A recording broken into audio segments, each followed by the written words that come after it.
రాజధాని అమరావతిలో అతి తక్కువ ధరలకు plots. Tricity gated community venture KPP developers. అన్ని అరిష్టాలని దాటుకుని అఖండ 2 థియేటర్లలో తాండవిస్తోంది. ఈ సినిమా ఎలా ఉంది, అలానే నిర్మాణానికి సంబంధించి, కోర్టు కేసులకు సంబంధించి వీటన్నిటిని అధిగమించిన తర్వాత ప్రేక్షకుల రెస్పాన్స్ ఏ విధంగా ఉంది, ఈ అంశాలను విశ్లేషించే ప్రయత్నం చేద్దాం. మనతో పాటు సీనియర్ జర్నలిస్ట్, ఫిల్మ్ క్రిటిక్ ప్రభు గారు నమస్తే. చాలా ఎక్స్పెక్టేషన్స్, ఈ రోజా రేపా అనే సస్పెన్స్ అన్ని దాటుకుని ప్రీమియర్ షో పడింది. ఇవాళ మార్నింగ్ నుంచి షోస్ పడుతున్నాయి. ఏంటి ఫస్ట్ రివ్యూ ఏంటి ఈ సినిమా మీద, అఖండ 2 తాండవం? The best of it's kind. అంటే ఇలాంటి ఒక జోనర్లో సినిమా రావటం అనేటువంటిది అఖండ మనం చూసాము. అది కూడా ఐదవ ధర్మానికి సంబంధించి. కానీ ఆ ఐదవ ధర్మం అనే కాన్సెప్ట్ దాంట్లో ఇంత సీరియస్గా లేదు. ఫ్యామిలీ డ్రామా, కొంత ఫ్యామిలీ డ్రామా, కొంత ఈ యాక్షన్ ఓరియంటేషన్, ఎంటర్టైన్మెంట్ ఈ పందాలో జరిగింది అఖండ 1. కానీ ఈ అఖండ 2 దగ్గరికి వచ్చేటప్పటికి total scenario of the film, the genre of the film has changed into ఫిక్షన్లోకి వెళ్ళిపోయింది. తర్వాత కొంత సోషియో ఫాంటసీ ఎలిమెంట్ ఉంది. అద్భుతమైనటువంటి కాన్సెప్ట్ని హైలైట్గా చాలా పీక్స్కి తీసుకెళ్లి ప్రజెంట్ చేసినటువంటి ఆ మేకింగ్ వాల్యూస్, ప్రజెంటేషన్ వాల్యూస్ కనిపించిన సినిమాలో, ముఖ్యంగా పర్ఫార్మెన్స్ వాల్యూస్. అంటే పాన్ ఇండియా అంటే వచ్చారు. యాక్చువల్లీ అఖండ నార్మల్ గా తెలుగు ఆడియన్స్ కోసమే చేశారు.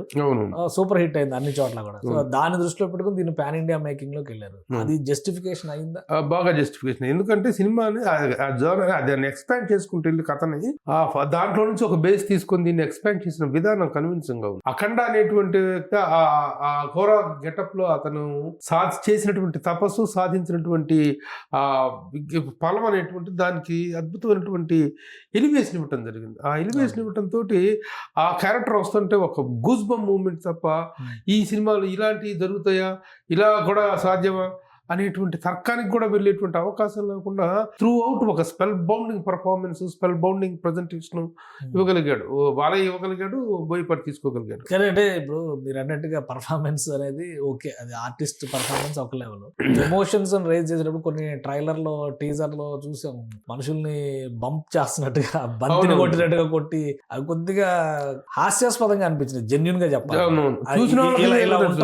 ట్రైలర్ చూస్తే ఈ మాట ట్రైలర్స్, టీజర్స్ చూసిన వాళ్ళు ఎవరికైనా వచ్చినటువంటి సందేహం, ఏంట్రా బాబు ఈ బోయపాటి మార్క్ ఏదో బాధేస్తాడు. ఎందుకంటే కొన్ని సినిమాల గతంలో వినయ్ రామావట్లో చూసినట్టు ఆ ఓవర్ ఫైట్స్ చూసిన తర్వాత, రీసెంట్ గా స్కందా కూడా చూసిన తర్వాత ఎటు తీసుకెళ్తాడో ఈ సినిమా అనేటువంటి ఒకటి అనిపించింది. కాకపోతే ఈ సినిమాలో మాత్రం ఆ ఇమోషనల్ డ్రైవ్ అనేటువంటిది అద్భుతంగా ఉంది. Yes, it is possible. అది ఆ బాలకృష్ణ అఘోర గెటప్ లో అతను చేస్తుంటే ఎలాంటి తర్కానికి లేకుండా నోరెళ్ళ పెట్టుకుని చూసేటువంటి ఒక ఇమోషనల్ హైట్స్ కి తీసుకెళ్లాడు సినిమాని. సో అసలు అరచేతిలో శివ తలకిందులుగా పెట్టేసి స్నానకేసి కొడతారు చూసారు, ఆ సీన్ చూసి వాళ్ళు బాబు ఎక్కడ తీసుకెళ్తారా బోయపాటి అనిపించింది. కానీ అక్కడ ఆ ఇమోషనల్ కంటెంట్ తో చూస్తుంటే ఆ ఫైట్స్ కానీ ఏవైనా సరే it is possible for him only అన్న ఇదిలో అనిపించింది. అంటే ఆ కన్విన్సింగ్ టెక్నిక్ అనేది ఇందులో టెక్నిక్ కాదు, అక్కడ ఇమోషన్ కథ ఏంటి. అఖండ అంటే ఫ్యామిలీకి సంబంధించి అఖండ అతను వెళ్ళిపోవడం, అఘోరాల్లో కలిసిపోవడం, అఘోరా జీవన శైలి మీద అక్కడ చర్చ జరిగింది. అఘోరాలు కూడా ఎంత క్లాసిక్ స్టైల్లో ఉంటారా, బాలకృష్ణ గారి గెటప్ ను బాగా డిజైన్ చేశారు. ఇప్పుడు ఇందులో అయితే కొంచెం మాస్ అప్పీల్ కనిపిస్తుంది. ప్లస్ న్యాచురల్ లొకేషన్స్ లో షూట్ చేశారు. చాలా వరకు ఆ సినిమా చేసే టైంలోనే కుంభమేళా దగ్గరికి వెళ్ళి షూట్ చేశారు. సో అవన్నీ చూసినప్పుడు ఏంటి కథ ఏంటి, అన్ని సెట్ అయినాయా లేదా వచ్చిన అవకాశాలను వాడుకున్నారా? కాదు, అది ఆ వాడుకున్నారు. కుంభమేళాను వాడుకున్నారు చాలా అర్థవంతంగా, చాలా వైట్ క్యాన్వాస్ లో వాడుకున్నాడు. ఇదేంటంటే నెక్స్ట్ అఖండ వెళ్ళిపోయాడు అక్కడికి, మళ్ళీ తన అఘోర స్థావరాలకు వెళ్ళిపోయాడు. అక్కడ ఒక ఆధ్యాత్మిక గురువు, ఆ క్యారెక్టర్ మురళీమోహన్ గారు చేశారు. ఆయన ఒక ఉపదేశం ఇస్తాడు, అయినా నువ్వు చేసి వచ్చింది, సాధించుకొచ్చింది అంతా చాలా గొప్పగా ఉంది, కానీ ఇంకా దేశానికి, హైందవ ధర్మానికి చాలా ప్రమాదం రాబోతుంది, పెనుముప్పు రాబోతుంది. ఈ పెనుముప్పు నువ్వు ఎదుర్కోవాలి అంటే, ఈ ప్రమాదాలను నువ్వు ఎదుర్కోవాలి అంటే నువ్వు మరలా ఒక దీక్ష చేయాల్సినటువంటి, ఒక కఠోరమైనటువంటి దీక్ష చేయాల్సిన అవసరం ఉందని చెప్తాడు. ఆ కఠోరమైన దీక్షలో తను వెళ్ళిపోయిన తర్వాత యువతలో ఇక్కడ రెగ్యులర్ స్టోరీ స్టార్ట్ అవుతుంది. రెగ్యులర్ గా పాత బాలమురళీకృష్ణ, బాలయ్య, ఆ బాలమురళీకృష్ణ కూతురు, అప్పుడు చిన్నప్పుడు ఇతను రక్షించినటువంటి కూతురు కదా, ఆ కూతురు పెద్దదై డిఆర్డిఏలో ఒక సైంటిస్ట్ అవుతుంది, ఒక యువ సైంటిస్ట్ అవుతుంది. ఆ అమ్మాయి రకరకాల పరిశోధనలు చేస్తూ రామాయణ భారతాల్లో ఉన్నటువంటి కొంత సారాన్ని తీసుకొని ఆ సారం ద్వారా ఎలా హ్యూమన్ ఇదిని మనం కాపాడగలము, ప్రకృతిని కానీ వీధిని కానీ ఎలా కాపాడుకోవచ్చు, ప్రకృతి గతంలో ఎలా అంతమంది ఇంతకాలం జీవించగలిగారు, అప్పుడు ప్రకృతిని మనం ఎలా కాపాడుకునేటువంటి వీటి మీద రీసెర్చ్ చేసిన ఒక డిఫరెన్స్ క్యారెక్టర్ ఆఫ్ అంటే ఈ సినిమా సంయుక్త మీనన్. సినిమా మొత్తంగా చెప్పినప్పుడు భారతీయ ఆత్మ అని పదే పదే చెప్పారు బోయపాటి గారు. అవునవును. మీడియా వాళ్ళు క్వశ్చన్ చేశారు ఏంటి భారతీయ ఆత్మ అంటే కూడా మీరు సినిమా చూడండి అని. ఏంటి భారతీయ ఆత్మ అనేది మీరు రామాయణం మహాభారతం ఇవన్నీ తీసుకొచ్చారా అంటున్నారు. ఆ ఆత్మను ఆవిష్కరించగలిగిందా ఓవరాల్ గా movie? చాలా గొప్పగా, చాలా ఇమోషనల్ గా, ఎంతగా చక్కగా, ఎంత కన్విన్సింగ్ గా చెప్పగలిగారంటే మధ్యలో స్పీచ్ ఓరియంటెడ్ గా ఉంటుంది కొన్ని సందర్భాల్లో. ఆ అఖండ బయటకు వచ్చినప్పుడు దాంట్లో నుంచి బయటకు వస్తూ ఒక పాడుపడ్డ ఊర్లో Okay. ఆ అమ్మాయిని సేవ్ చేస్తాడు. ఒక వైరస్ ని వెదజల్లుతాడు మన పుష్కరాల్లో. ఆ పుష్కరాల గంగాజలాల్లో విలన్స్ ఒక వైరస్ ని, ప్రమాదకరమైన వైరస్ ని చేస్తారు. ఆ వైరస్ కి యాంటీడోట్ కనిపెడతారు వీళ్ళు సైంటిస్టులు. Okay. ఈ అమ్మాయిను వాళ్ళ బృందం కనిపెడితే ఆ వైరస్ ఆ అమ్మాయి వస్తుంటే ఆ అమ్మాయిని చంపడం కోసం విలన్స్ చేసిన ప్రయత్నం. అప్పుడు వాళ్ళందరినీ చేసేసి ఆ అమ్మాయిని తీసుకుని వెళ్తుంటారు అనమాట. ఆ సమయంలో ఒక పాడుపడ్డ దేవాలయం ఒకటి కనిపిస్తుంది. ఆ పాడుపడ్డ దేవాలయంలో పూజలు చేస్తే పూజలు ఆగిపోయినాయి. ఆ పూజలు చేస్తున్న టైంలో అతను చెప్పినటువంటి హైందవ ధర్మాన్ని గురించి, ముందు మన ధర్మాన్ని కాపాడుకోవడానికి మనం ఏం చేస్తున్నాం అనేటువంటి దాంట్లో చెప్పినటువంటి అలాగే 2-3 సందర్భాల్లో కూడా చివరి క్లైమాక్స్ లో కానీ ఎక్కడన్నా కొంత స్పీచ్ ఓరియంటేషన్ కనిపించింది. చాలా కన్విన్సింగ్ గా చెప్పాడు. ఎలా ఆర్టిస్టులు ఎలా ఉన్నారు? ఎందుకంటే కూతురు క్యారెక్టర్ చాలా హెవీ క్యారెక్టర్. హర్షాలి మల్హోత్రా తీసుకొచ్చి చాలా రోజుల తర్వాత బజరంగి భాయిజాన్ లో చిన్న పాప క్యారెక్టర్ చేసిన అమ్మాయిని తీసుకొచ్చారు.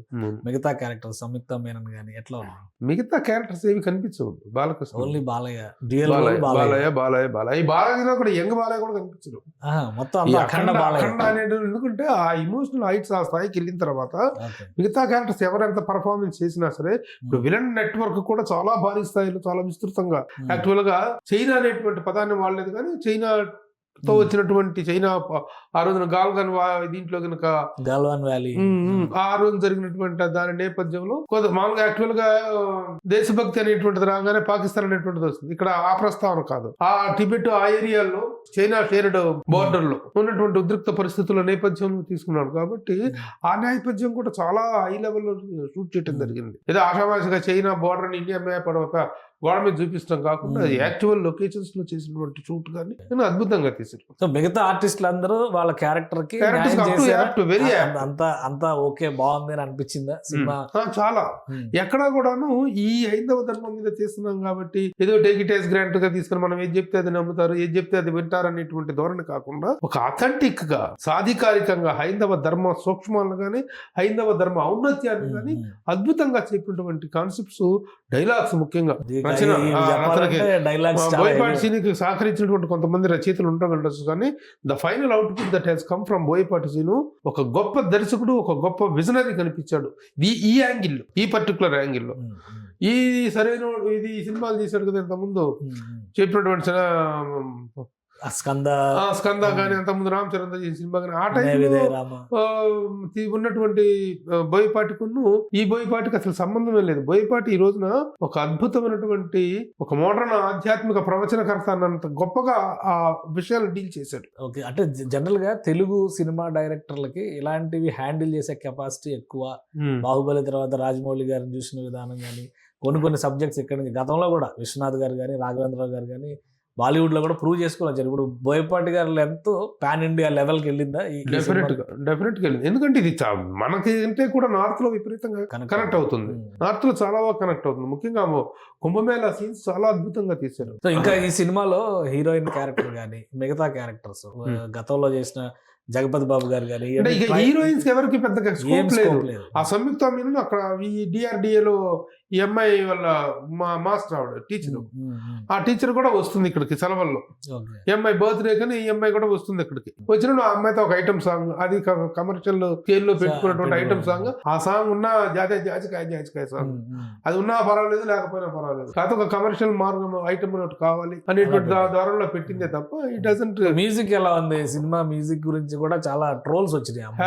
Hats off to Thaman reach ఎందుకంటే తమన్ రోరింగ్ మ్యూజిక్ ఇచ్చాడు, ఎక్కువ కొట్టారు అని చెప్పేసి. ఆ జాజికాయ సినిమా సరిగా లేదని చెప్పేసి విపరీతంగా ట్రోల్ చేశారు. అవునవును. ట్రోల్ చేస్తే కానీ ఈ సినిమా చూసిన తర్వాత మిగతా 2 సాంగ్స్ 3 సాంగ్స్, ఫస్ట్ బిగినింగ్ లో ఒకటి, తర్వాత 2 థీమ్ సాంగ్స్ 2, మధ్యలో ఈ జాజ్ గై సాంగ్. సూపర్ అసలు సెకండ్ హాఫ్ లో బ్యాక్గ్రౌండ్ స్కోర్స్, ఎమోషనల్ కంటెంట్ లో ఇచ్చిన BGM లు ఎట్లా ఉన్నాయి? చాలా బాగుంది. Taken the film to the next level. Well packed. ఇదంతా సినిమా గురించి ఓకే, మీరు అంతా పాజిటివ్ సర్టిఫికేషన్ ఇస్తున్నారు, అర్థమైంది మాకు. కానీ సినిమా రిలీజ్ ముందర పడ్డటువంటి కష్టాలు, దాని ఎఫెక్ట్ ఏమైనా ఉందా రిలీజ్ కి? మనం మొదట్లో కూడా లాస్ట్ టైం లో ఒక వీడియోలో కూడా చెప్పాను, ఇలాంటి అవరోధాలు ఎన్ని వచ్చినా అసలు సినిమాలో కంటెంట్ ఉంటే ఏ అవరోధాలు కూడా దాని సక్సెస్ ఆపలేవు అనేటువంటిది. ఈ రోజు ఇన్ని కష్టాలు దాటుకున్న సినిమా బయటకు వచ్చింది, వాటి తాలూకు ఇంపాక్ట్ ఏమాత్రం లేదు, ఇంకా ఇంపాక్ట్ పెరిగింది. ఈ వారం అదే అప్పుడే ఇమీడియట్ గా ఏదో గందరగోళం చేసుకుని రిలీజ్ చేసి ఉంటే ఇది ఉండేది కాదు. కానీ 1 వీక్ జస్ట్ 1 వీక్ ఇదిలో రావటం వల్ల ఆ బజ్ ఇంకా పెరిగింది, ఆ క్రేజ్ ఇంకా పెరిగింది సినిమా. కానీ ఇంకా తెలంగాణ హైకోర్టులో కేసు మళ్ళీ ప్రీమియర్ షోలు కూడా వేయకూడదు అన్నారు, అయినా అవి కూడా వేసారు. ప్రీమియర్ షోస్ అనేటువంటి పడతాయా లేవనేటువంటి డైలమా రాత్రి 9:30 దాకా కూడా కొనసాగుతూనే ఉంది. తెర మీద బొమ్మ పడిందా కూడా సినిమా ఉంటుందా లేదా అనేటువంటి ఉత్కంఠతో థియేటర్ల దగ్గర లక్షలాది మంది ప్రేక్షకులు వెయిట్ చేసినటువంటి సందర్భం ఉంది. మరి లాస్ట్ మూమెంట్ లో తీసుకున్న నిర్ణయం ఏంటో తెలియదు, కొంత సమాచార లోపం ఉంది. ఆ సమాచార లోపం వల్ల షో ఉందా లేదా అనేటువంటి లాస్ట్ మూమెంట్ దాకా టెన్షన్. అంటే except Telangana, rest of India, pan world, మిగతా రిలీజ్ మిగతా చోట ఇక్కడ కూడాను రిలీజ్ కి ఒకవేళ జరిగితే అది కంటెంప్ట్ ఆఫ్ ద కోర్ట్ అంటారు. కంటెంప్ట్ ఆఫ్ కోర్ట్ అంటే కోర్టు తీర్పులో కూడాను ఆ పెంచిన రేట్ల మీద ఏమన్నా ఇచ్చారో తప్ప షోలే వేయద్దు అనేటువంటిది ఉందని నేను అనుకోవట్లేదు. బట్ వాట్ క్లారిటీ తీసుకోవాలి. సో ఫైనల్ గా సినిమా గురించి మీరు ఏం కన్క్లూడ్ చేస్తారు? ఎలాంటి రికార్డులు మోగుతుంది? ఎందుకంటే అవి కూడా సవాళ్ళు విసురుతున్నారు చాలా మంది. సో ఎట్లా ఉండొచ్చు? డెఫినెట్ గా ఇంత మంచి ఇది వచ్చినప్పుడు డెఫినెట్ గా దాని తాలూకు రెవెన్యూ కూడా, దాని తాలూకు రిజల్ట్ కూడా చాలా గొప్పగా ఉంటుంది. ప్రొడ్యూసర్స్ ముఖ్యంగా ఏమైనా చెప్పారా? ప్రొడ్యూసర్ మీరు ఏమైనా మాట్లాడారా? లేదు, వాళ్ళు దొరికేటట్లేదు.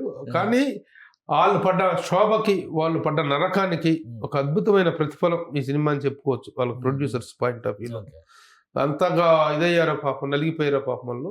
కానీ దానికి తగ్గ ప్రతిఫలం, మేకింగ్ వాల్యూస్ ఎక్కడ కాంప్రమైజ్ అవ్వాలి ఆ సినిమా. ఏ ఫ్రేమ్ చూసుకున్నా well reached frame, well established frames తోటి వచ్చారు. సెట్టింగ్స్ కానీ అంతా చాలా గొప్పగా తీశారు. Making values are very good. ఇక in every aspect the film is very comprehensively very good film. ముఖ్యంగా హైందవ ధర్మం అనేటువంటి దాన్ని తీసుకొని దాన్ని ప్రొజెక్ట్ చేసినటువంటి విధానం, బాలకృష్ణ అనేటువంటి వ్యక్తి ఒక ఆధ్యాత్మిక ఉన్మాది.